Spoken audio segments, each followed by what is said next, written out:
Hi hello friends, welcome back to Karaikudi செட்டினா tasty சமையல். இன்னைக்கு இந்த சமையல் என்ன பார்க்க போறோம்னா, சிம்பிளான டேஸ்டியான மோதகம் எப்படி செய்யறதுன்னு பார்க்க போறோம்.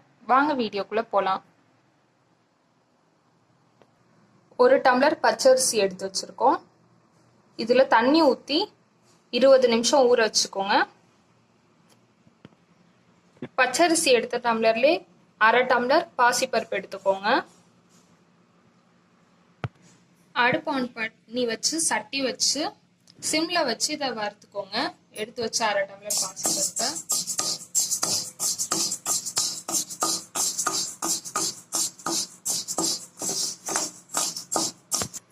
பாசிப்பருப்பு சூடு வர அளவு நல்லா வறுத்தாச்சு.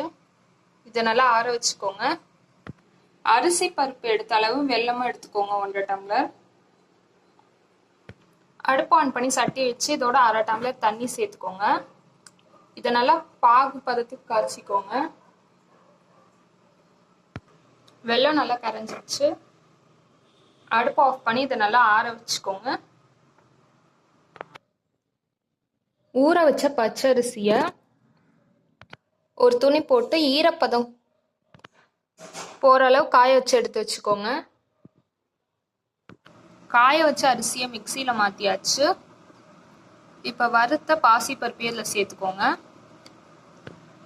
பாசிப்பருப்பையும் சேர்த்தாச்சு. இதை நல்லா கொரன்னு அரைச்சி எடுத்துக்கோங்க. மிக்சியில மாத்தி கொரன்னு அரைச்சி எடுத்தாச்சு. அடுப்பு ஆன் பண்ணி சட்டி வச்சு அரிசி பருப்பு எடுத்த டம்ளர்லேயே 3 டம்ளர் தண்ணியை எடுத்து இதில் ஊற்றிக்கோங்க. இதோட கொஞ்சமா கல்லுப்பு சேர்த்துக்கோங்க. தண்ணி லைட்டா சூடு வந்தோடனே அரைச்சு வச்ச அரிசி பருப்பு சேர்த்துக்கோங்க. இதை கட்டிப்படாம கிண்டிக்கோங்க. கட்டிப்படாம சிம்லேயே வச்சு நல்லா கிண்டியாச்சு. வெல்லத்தை போட்டு நல்லா மிக்ஸ் பண்ணியாச்சு. இது மேல ஏலக்காய் பொடி கொஞ்சோண்டு போட்டுக்கோங்க. 2 ஸ்பூன் நெய் சேர்த்துக்கோங்க.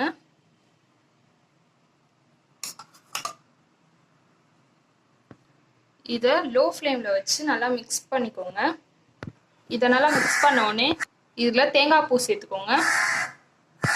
இதையும் சேர்த்து நல்லா கிண்டிக்கோங்க. இது எல்லாத்தையும் நல்லா கிண்டியாச்சு. அடுப்பை ஆஃப் பண்ணி இதை நல்லா ஆற வச்சுக்கோங்க. இது நல்லா ஆறிடுச்சு. இப்போ இதுல உருண்டை பிடிச்சுக்கோங்க. கையில நெய் தேய்ச்சி இந்த மாதிரி உருட்டி வச்சுக்கோங்க. இட்லி சட்டியில எண்ணெயை தடவி இது நல்லா சுட்டோனே மோதகத்தை இதுல வச்சுக்கோங்க. இந்த மாதிரி வச்சுக்கோங்க. இதை 10 நிமிஷம் வேக வச்சுக்கோங்க. மூடி வச்சு 10 நிமிஷம் சிம்ல வச்சு வேக வச்சு எடுத்து வச்சாச்சு. அவ்வளோதான், சிம்பிளான டேஸ்டியான மோதகம் ரெடி. இந்த வீடியோ உங்களுக்கு பிடிச்சிருந்துச்சுன்னா லைக் பண்ணுங்க, ஷேர் பண்ணுங்க, கமெண்ட் பண்ணுங்க. அண்ட் மறக்காம சப்ஸ்கிரைப் பண்ணுங்க. பக்கத்துல இருக்க பெல் ஐக்கானையும் கிளிக் பண்ணுங்க. அப்பதான் நாங்க போற வீடியோ உங்களுக்கு உடனே நோட்டிபிகேஷனா வரும்.